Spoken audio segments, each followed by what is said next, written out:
어느 초등학교 1학년 국어 시간에 아빠에 대해 자랑하는 시간을 가졌습니다. 아이들은 저마다 자기 아빠 자랑에 열이 올랐습니다. 우리 아빠는 요리를 잘해요. 우리 아빠는 나랑 잘 놀아주고 야구도 함께 해요. 우리 아빠는 힘이 세요. 태권도도 잘해요. 우리 아빠는 회사 사장님이에요. 돈도 많이 벌어요. 그런데 미달이라고 하는 한 아이는 고개만 숙이고 있었습니다. 선생님이 말했습니다. 미달아, 왜 아무 말도 안 하고 있어? 미달이도 아빠 자랑해야지. 그러자 미달이가 창밖을 물끄러미 쳐다보더니 말했습니다. 사람은 착해요. 애들 싸움은 애들 싸움이 아닙니다. 아이들은 자기 힘만으로 싸우지 않습니다. 아빠의 힘으로 싸웁니다. 아빠가 어떤 사람인가에 따라 아이들의 힘이 결정됩니다. 고대 근동에서는 전쟁을 신들의 전쟁으로 이해했습니다. 신을 앞세워 신의 이름을 부르며 신의 힘을 의지하여 전쟁에 임했습니다. 그러므로 전쟁 중에 상대편의 신상을 탈취해 오면 전쟁에서 이기는 것이 되었습니다.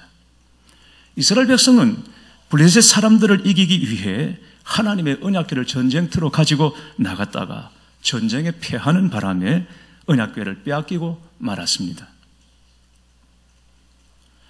블레셋 사람들은 이스라엘 백성으로부터 빼앗은 하나님의 언약궤를 다곤 신전으로 가져가 다곤 곁에 두었습니다. 그렇게 함으로 다곤이 하나님보다 더 강하다는 것을 보여주기 위한 의도가 있었고, 또 다곤이 하나님의 힘까지 흡수하면 더 강해진다고 믿었기 때문입니다. 그러면 도대체 이 언약궤는 무슨 의미가 있는 것일까? 이방 사람들은 사람 모양이든지 짐승의 모양이나 해, 달, 별과 같은 일월 성신의 모양으로 된 신상을 섬기지만 이스라엘 백성들에게는 그런 것이 없습니다. 왜냐하면 하나님은 외모를 갖고 있지 않기 때문입니다. 하나님은 영으로 존재하시고 인격으로 존재하시기 때문에 모양이 없으십니다. 그 대신 하나님은 이스라엘 백성에게 나무로 궤를 만들고 그 궤를 금으로 입히게 했습니다. 이 궤 안에 모세의 십계명 두 돌판이 들어있고 아론의 쌍난 지팡이, 아론이 짚고 다니던 마른 지팡이에 싹이 났다. 기적의 지팡이죠. 그 지팡이가 들어있고, 그리고 만나 같은 항아리가 하나님의 궤 안에 들어 있었습니다. 그러나 아론의 쌍난 지팡이와 만나 항아리는 광야를 지나는 동안에 없어져 버렸고, 결국 남은 것은 모세의 십계명 두 돌판이 남아 있었습니다. 이 돌판은 하나님이 말씀으로 이스라엘과 함께 하시고 말씀으로 이스라엘을 다스리신다는 약속의 증표입니다. 하나님의 말씀이 곧 이스라엘이 살 길이고 이스라엘의 법이 되는 것입니다. 그래서 이 언약궤를 법궤라고도 합니다. 그런데 이스라엘이 이 귀중한 언약궤를 블레셋 사람들에게 빼앗긴 것입니다. 블레셋은 의기양양했습니다. 과거 애굽의 재앙을 내리고 이스라엘 백성을 건져낸 능력의 하나님을 상징하는 궤를 자기들이 가졌으니 이제 블레셋은 이 세상에서 하나님보다 더 강한 족속이 되었다고 생각한 것입니다. 그들은 하나님의 언약궤만 가지고 있으면 이스라엘 백성이 꼼짝 못할 것으로 여겼습니다. 하나님의 언약궤가 자기들의 수중에 있는데 어떻게 이스라엘이 하나님의 도움을 받을 수 있으며 어떻게 감히 블레셋을 공격할 수 있겠나라고 생각한 것입니다. 그런데 하나님의 궤를 다곤 옆에 갖다 둔 다음 날 아침 블레셋 사람들은 황당한 광경을 목격하게 됩니다. 다곤이 하나님의 궤 앞에서 땅에 얼굴을 쳐박고 엎드러져 있는 것이었습니다. 그들은 급히 신상을 일으켜 다시 세워놓았습니다. 그러나 그 다음 날은 더 놀라운 일이 벌어집니다. 이번에는 그냥 엎드러진 것이 아니라 머리와 두 손목이 부러지고, 그래서 머리와 손목이 문지방 위에 있고 몸통만 남아있는 것이었습니다. 이 장면을 본 블레셋 사람들은 극도로 불길한 예감에 휩싸였습니다. 다곤이 그냥 우연히 넘어진 것이 아니라는 것을 직감했습니다. 그럼에도 불구하고 그들은 별다른 조치를 취하지 않고 있었습니다. 여호와의 궤라는 이 고급 전리품을 보내주고 싶지 않았기 때문입니다. 그러나 다곤을 치신 하나님은 이제 블레셋 백성을 치기 시작하십니다. 독한 종기가 퍼지게 했습니다. 블레셋의 대도시에 종기가 퍼졌습니다. 결국 블레셋 사람들은 많은 희생을 치른 후에 하나님의 궤를 이스라엘로 돌려보내기로 결정합니다. 하나님의 궤는 우리가 도저히 감당할 수 없다라는 것을 깨달았기 때문입니다. 여러분 생각해 보십시오. 블레셋 사람들은 자신들이 의지했던 다곤으로부터 보호를 받지 못하고 오히려 자신들이 믿는 신을 보호해야 하는 처지에 빠졌습니다. 정말 어처구니 없는 일이 벌어졌습니다. 자신들이 그렇게 신성시하는 다곤이 하나님 앞에서는 한낱 생명 없는 나무 토막에 불과하다는 것을 알았습니다. 그렇다면 하나님의 능력을 보았고 하나님이 참 신이시라는 것을 알았을 텐데도 왜 다곤을 버리고 하나님께 돌아오지 않았을까? 다곤은 아무것도 아니었습니다. 하나님 앞에서는 그저 나무토막, 부러진 나무토막에 불과했던 것입니다. 그렇다면 당연히 하나님께로 돌아와야 하지 않겠습니까? 근데 그러지 않았습니다. 그들이 한 것이라고는 고작 이거 하나였습니다. 5절 말씀을 보겠습니다. 그러므로 다곤의 제사장들이나 다곤의 신전에 들어가는 자는 오늘까지 아스돗에 있는 다곤의 문지방을 밟지 아니하더라. 블레셋 사람들은 깨어진 다곤의 머리와 두 손이 단 문지방을 신성히 여겨서 신전에 드나들 때 그 문지방을 밟지 않고 폴짝폴짝 뛰어넘는 어리석은 전통 하나를 만들어냈을 뿐입니다. 아니 다곤이 아무것도 아닌데 목도 부러지고 손도 부러지고 아무것도 아닌데 그래서 그 부러진 목과 손이 문지방에 닿아 있습니다. 그런데 그걸 신성히 여겨서 그 뒤로는 신전을 드나들 때 제사장이든지 누구든지 그 문지방을 밟지 않고 그저 폴짝폴짝 뛰어넘는 정말 어리석은 전통 하나를 만들었다. 이게 바로 우상 숭배자의 심리입니다. 잘못해서 매를 맞았습니다. 그러면 왜 매를 맞았는가를 생각해야 되겠죠. 그런데 그게 아니라 매를 신성시 여기고 매를 두려워하고 매를 숭배하는 것과 똑같습니다. 하나님이 가장 싫어하시는 게 우상 숭배입니다. 그래서 십계명의 첫 계명이 너는 나 외에는 다른 신들을 내게 두지 말라입니다. 첫 번째 계명입니다. 네, 여러분, 이 계명에 보면 좀 재미있는 것이 너는 나 외에 다른 신을 섬기지 말라라는 것이 아니라 너는 나 외에 다른 신들을 섬기지 말라. 신들입니다. 하나님 외에는 다른 신들을 섬기지 말라. 나는 종교가 하나인데, 내가 믿는 종교가 하나인데, 그렇지 않습니다. 그거 보면 온갖 것들이 거기에 다 들어가 있습니다. 왜 그렇습니까? 참만족이 없기 때문입니다. 다곤이 부러졌습니다. 끝이 난 것입니다. 다곤이 부러졌는데 문지방을 섬기지 않습니까? 그래서 다른 신들입니다. 어떤 신을 믿었는데 만족이 안 됩니다. 내가 원하는 답을 얻을 수가 없습니다. 그래서 거기다 더 보탭니다. 이렇게 해서 신들이 되는 것입니다. 다곤이 끝났으면 그걸 끝내야 되는 거죠. 그런데 문지방을 섬기게 되는 것이죠. 그러나 하나님은 완전한 분이십니다. 하나님은 오직 한 분으로 충분한 분이십니다. 그래서 다윗은 고백합니다. 여호와는 나의 목자시니 내게 부족함이 없으리로다. 하나님은 부족하지 않는 분이십니다. 그 완전하신 하나님, 충분한 하나님을 우리가 우리의 주로 믿었으니, 주로 섬겼으니 우리는 이것 하나만 가지고도 평생 감사, 평생 찬송이 아니겠습니까? 우상 숭배라는 것이 뭐 특별한 게 아닙니다.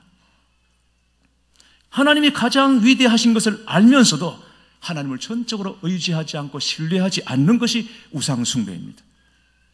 우리가 지금 이 마당에 노골적으로 주님을 배반하고 돌아서겠습니까? 그런 일은 없겠죠.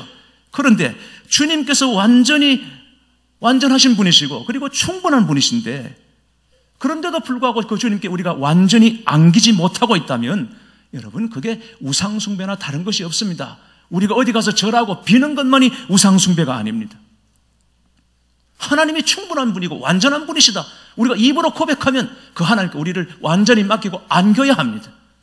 그런데 그렇지 못하고 어정쩡한, 여러분, 이게 우상숭배입니다. 마음이 자꾸 약해지고 흔들리고 기웃거리고 있지 않습니까? 그렇다면 이유가 무엇이겠습니까? 하나님을 전적으로 신뢰하지 못하기 때문에, 하나님을 완전히 의지하지 못하기 때문입니다. 저는 교회 여러분들에게 세상 의지하지 말고 예수님만 의지하십시오, 세상 방법대로 살지 말고 하나님의 말씀대로 사십시오 라고 말하지만, 솔직히 예수님만 의지할 때 오는 어려움을 어떻게 이길 수 있을까 걱정이 되기도 합니다. 그렇다고 여러분에게 세상 타협하며 적당히 살라고, 어려움을 회피하며 살라고 말할 수는 없습니다. 예수님을 의지하며 하나님 말씀대로 사는 것이 힘든 것 같아도 사실 세상을 기웃거리며 세상 방법으로 살다가 어려움을 겪는 것에 비하면 훨씬 더 쉬운 일이기 때문입니다. 제자들을 세상으로 내보내시던 예수님의 마음도 이와 같지 않았을까 생각합니다. 이스라엘 백성은 7일이면 들어갈 수 있는 가나안을 40년 걸려서 들어갔습니다. 왜 그랬습니까? 하나님만 의지하는 믿음이 없었기 때문입니다. 저는 목회하면서 세상 방식대로 사는 성도는 예외 없이 실패하고, 철저히 말씀대로 사는 성도는 잠시 고생하고 어려움을 당하는 것 같아도 마침내 승리하는 것을 보았습니다. 그러므로 우리가 어려울수록 더욱 하나님께서 복 주실 수 있는 삶을 살도록 주님 앞에 우리 자신을 완전히 내어놓고 맡기고 의지해야 소망이 있는 것입니다. 과연 하나님만 믿고 살아도 될까? 하나님 한 분이면 충분한가? 이런 생각들, 이런 의심들이 들 수도 있을 것입니다. 그러나 염려하지 마십시오. 하나님은 다곤 신전에 갇힌 포로가 아닙니다. 다곤 신전에 들어가 있는 하나님의 괴를 구출해내기 위해서 이스라엘이 뭔가를 해야 되는 것이 아닙니다. 하나님은 홀로 싸우시고 홀로 승리를 취하시는 분이십니다. 하나님은 힘이 부족해서 이스라엘이 뭔가 힘을 보태야 하고 도와야 하는 그런 분이 아니십니다. 불완전한 분이 아니십니다. 하나님은 완전한 분이십니다. 스스로 싸워 이기시는 분이십니다. 하나님은 다곤 신전에 법궤로 들어가 계셨지만 그 가운데 홀로 싸우시고 이스라엘의 구원을 이루신 분이십니다. 우리 예수님의 십자가가 그것을 분명히 말해줍니다. 십자가는 죽음의 자리이기도 하지만 예수님이 홀로 죄와 죽음을 이기시고 마침내 승리를 거두신 영광의 자리이기도 한 것입니다. 우리는 실패할 수 있지만 하나님은 반드시 언제든지 승리하는 줄 믿으시기를 바랍니다. 블레셋은 참 어리석습니다. 하나님의 괴를 다곤 신전에 주고는 하나님마저 자기들이 이긴 것으로 착각했습니다. 이스라엘을 꺾고 보니까 저들과 함께하는 하나님도 우리가 이겼다라고 자고했습니다. 그러나 이스라엘이 전쟁에서 패한 것은 하나님께서 그들을 징계하셨기 때문이지 하나님께서 실패한 것이 아니라는 것입니다. 구약 성경을 보면 이스라엘 백성이 하나님 말씀에 불순종하고 거역할 때 그때 하나님께서 이스라엘을 회복시키시고 바로 세우시는 방법 중에 하나가 이방 민족을 들어 쓰시는 것입니다. 이방 민족을 회초리 몽둥이로 쓰십니다. 그래서 이스라엘을 칩니다. 그러면 회개하고 다시 돌아오게 되죠. 이런 과정이 반복되고 있습니다. 중요한 것은 이방 민족이 하나님의 매로, 하나님의 회초리로 쓰임을 받지 자기들이 잘나서 자기들이 완전해서 그런 것은 아니라는 것이죠. 그저 회초리로 쓰임 받는 데 만족해야지 그 도를 넘어버리면 본인들이 망하게 되는 것입니다. 역으로 당하게 됩니다. 어떤 애기 엄마가 아이를 데리고 있는데 그 아이가 자꾸 울고 보채는 겁니다. 근데 옆에서 보니까 애를 달래기도 하고 야단도 치기도 하고, 그런데 애가 그치질 않고 자꾸 때를 써요. 그랬더니 그 젊은 부인이 너무 힘들었더니 제게 눈짓으로 아저씨 이놈 한다. 혼자서 감당이 안 되니까 저보고 좀 이놈 해달라는 겁니다. 애한테. 왜 제가 그렇게 해야 됩니까? 모르는 애한테. 근데 너무 간절하게 애절하게 아저씨 이놈 하신다. 그런데 보니까 우리 성도님들도 우리 젊은 여집사님들도 그런 경우가 있어요. 애들이 유치부 방에서 막 어린 방에서 놀다가 감당이 안 되면 목사님 오신다. 목사님 이놈 하신다. 여러분 그거 그러면 안 됩니다. 그러시면 안 돼요. 그러다가 걔가 교회 안 나오면 누가 책임집니까? 목사님 이놈 하신다. 목사님 오셨다. 어릴 때부터 저한테 부정적인 이미지를 심어주면 안 된다 이 말입니다, 여러분. 근데 어쨌든 아저씨 이놈 하신다. 그러면 제 마음에 내키진 않지만 그 부인이 불쌍하니까 너무 딱하니까 이놈 해줘야죠. 아저씨 이놈 해야죠. 또 어떨 때는 아저씨 맴매 하신다 그럽니다. 그러면 그냥 제가 맴매 그렇게 해줘야죠. 그런데 거기서 아저씨 이놈 하신다, 아저씨 맴매 하신다, 헐 코지 그대로 듣고는 그냥 매를 가지고 애를 잡으면 되겠습니까? 안 되겠습니까? 이놈의 새끼. 그리고 막 그냥 애를 던지고 매 가지고 애를 그냥 반 잡으면 됩니까? 안 됩니까? 그냥 아저씨 이놈 끝이어야 되는 겁니다. 맴매하고 끝이어야 되는 겁니다. 왜 블레셋에 패했습니까? 하나님께서 이스라엘을 다시 살리려고 한 겁니다. 그래서 블레셋을 몽둥이로 쓴 겁니다. 그러면 아저씨 이놈하고 끝이어야 되는 거죠. 거기서 끝나야 돼요. 그런데 자기들이 대단한 줄 알고, 자기들은 정말 의로운 줄 알고, 자기 힘으로 그런 줄 알고는 자고하고, 하나님을 다곤 신의 괴를 갖다 놓고는 하나님까지도 이긴 것으로 자고했던 것이죠. 생각해보면 다곤이 깨어진 것이 블레셋 사람들에게는 기회였습니다. 그때 다곤을 버리고 겸손한 마음으로 하나님께 돌아왔다면 블레셋도 하나님의 백성이 되었을 것입니다. 왜냐하면 이스라엘은 순혈주의가 아닙니다. 이스라엘은 타일민족이 아닙니다. 이스라엘의 전신이 히브리 아닙니까? 이 히브리라는 말 자체가 이게 복잡합니다. 그냥 여러 가지 잡족들이 다 어울려진 그런 이름입니다. 이스라엘 백성이 출애굽할 때 순수하게 히브리 민족들만 나온 게 아니에요. 이스라엘 사람들만 나온 게 아니에요. 그 애굽 땅에서 도저히 적응이 안 되고 살지 못하는 사람들, 이런 사람들을 같이 따라 나왔습니다. 뿐만 아니라 광야를 행진할 때 그 광야에 떠돌던 무리들까지도 같이 따라왔습니다. 그렇게 해서 한 민족이 되었고 한 나라가 되었습니다. 어떻게 됩니까? 서로 다 다른데, 그런데 한 민족 한 나라가 되는 이유는 하나님을 믿는 신앙으로, 여호와 신앙으로 하나가 되는 것입니다.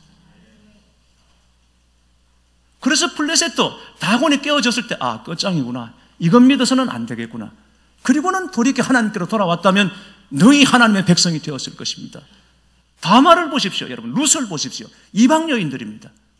그런데 다말이 하나님의 백성이 되었고 룻이 하나님의 백성이 되었습니다. 뿐만 아니라 그리스도의 조상이 되지 않았습니까? 그런데 다곤이 깨어진 그 절호의 기회를 블레셋은 놓치고 말았던 것이에요. 사람들은 깨어지는 것을 두려워합니다. 그래서 깨어졌다는 말 자체가 부정적인 의미를 가지고 있습니다. 일을 하다가 상관에게 야단을 맞으면 뭐라고 말합니까? 오늘 깨졌다고 말하죠. 제가 부목사로 사역할 때 우리 동료 목사님들이 담임 목사님 방에 들어갔다가 나오는데 표정이 안 좋습니다. 그러면 이제 탕비실로 데리고 가서 차 한잔 타주면서 도대체 무슨 일이 있었냐 말해봐라. 그러면 오늘 왕창 깨졌다고 그럽니다. 야단 맞은 걸 깨졌다고 말하죠. 깨졌다는 말은 부정적인 의미입니다. 그러나 성경은 깨어지는 것을 그렇게 부정적으로 말하지 않습니다. 깨어짐은 새로운 창조를 위한 중요한 전제가 됩니다. 깨어질 것이 깨어져야 하나님께서 다시 세우시는 역사가 있습니다. 바벨탑이 깨어지고 나니까 하나님께서 언약의 무지개를 띄우지 않습니까? 산당이 깨어진 다음에 희생의 제단이 세워지는 것입니다. 강도의 구유들이 되어버린 성전이 깨어지고 기도하는 집으로 성전이 회복됩니다. 육체의 일이 깨어져야 성령의 열매가 있는 줄 믿으시기 바랍니다. 오늘 하나님 앞에서 내 안에 깨어지지 못한 것이 무엇인가를 생각하시고 깨달으시면 그걸 주님 앞에 내어놓으시기를 바랍니다. 내가 깨어져야 하나님이 나를 통해 일하십니다. 내가 깨어져야 하나님이 나와 함께 하시는 것이 믿어지고 하나님의 능력을 힘입을 수 있게 됩니다. 서울역에서 노숙자 사역을 하면서 베스트셀러 작가이기도 한 유정옥 사모님의 이야기입니다. 아들이 군대에서 아주 악질 고참을 만났다고 합니다. 아들은 어릴 때부터 천식을 앓고 있었는데 고참이 그 사실을 알고는 일부러 괴롭혔다고 합니다. 아침마다 식사하기 전에 완전 군장을 하고는 연병장을 한 바퀴씩 돌게 한 겁니다. 보통 사람도 아침에 일어나서 군장을 갖추고 뛰는 일은 쉽지 않습니다. 숨이 차고 힘듭니다. 그런데 천식을 앓는 사람이 그랬으니 고통이 오죽했겠습니까? 아들이 휴가를 나왔다가 엄마에게 이 사실을 알렸습니다. 어머니 마음이 너무 아팠습니다. 그러나 어머니는 아들을 붙잡고 다 일렀습니다. 무슨 일을 당해도 절대로 대적하지 말고 하나님을 믿는 믿음으로 순종해라. 내가 한 가지 너를 위해 약속하마. 이제부터 네가 연병장을 도는 시간이 되면 나도 반드시 일어나서 너를 위해 기도할게. 2달 후에 아들에게서 편지가 왔습니다. 편지의 첫 마디가 할렐루야였습니다. 아들이 2달 동안 하루도 쉬지 않고 그렇게 뛰었더니 천식이 사라졌다는 것입니다. 연병장을 계속 돌다가 면역이 생겨서인지 어릴 때부터 늘 알았던 천식을 이겨낸 것입니다. 그래서 아들이 연병장을 돌면서 엉엉 울었다고 합니다. 하나님의 은혜에 너무 감사해서. 그리고 내친 김에 고참을 찾아가서 고맙다고 격려를 했습니다. 지금까지 천식을 앓고 있었는데 당신이 고쳐주셨다고, 너무너무 감사하다고. 고참이 얼마나 무안하고 미안한지, 그래서 다시는 괴롭히지 않고 둘이 화합하게 되었다는 이야기입니다. 여러분, 누가 이런 일을 하십니까? 주님이 하시는 일입니다. 나는 놈 위에 뛰는 놈이 있고, 뛰는 놈 위에 나는 놈이 있고, 그 위에 또 어떤 놈이 더 있습니다, 여러분. 뛰는 놈은 나는 놈을 감당해낼 수가 없습니다. 그런데 나는 놈이 이길 수 없는 놈이 있습니다. 붙어 다니는 놈입니다. 하나님께 붙어 다니면 누구도 감당할 수가 없습니다. 하나님의 승리가 나의 승리가 되는 것입니다. 주님이 이 일을 하셨습니다. 그런데 그 승리가 엄마의 승리가 되고 아들의 승리가 되는 것입니다. 우리도 주님과 붙어 있으면 주의 승리가 곧 나의 승리가 되는 줄 믿습니다. 승리하신 주 안에 있으면 그렇게 되는 것입니다. 승리의 이름 예수, 능력의 이름 예수, 모든 강력을 파하는 예수, 그 이름을 찬송하십시오. 주님의 승리가 오늘 여러분의 승리가 되시기를 주의 이름으로 축원합니다.